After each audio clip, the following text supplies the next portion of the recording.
അതെ, പുകവലി ആരോഗ്യത്തിന് അത്ര നല്ലതല്ല കേട്ടോ. ഈ ഇരിപ്പില് എന്തോ പന്തികേടുണ്ടല്ലോ. എന്തെങ്കിലും കടുങ്കാൻ ചെയ്യാനാണ്. കൊച്ചിന്റെ കാര്യം നോക്കി പോ. ഞാൻ അത്യാവശ്യം മുഖലക്ഷണമൊക്കെ പറയും. ചേട്ടാ ഒരു ഓട്ടോ ഡ്രൈവർ അല്ലേ?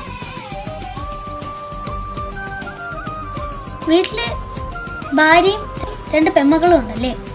2 പേരും നന്നായിട്ട് പഠിക്കും, ശരിയല്ലേ?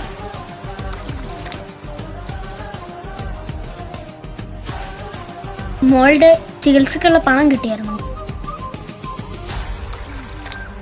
നാശം.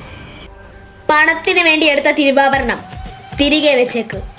മോളുടെ കാര്യം ദേവി നോക്കിക്കോളും.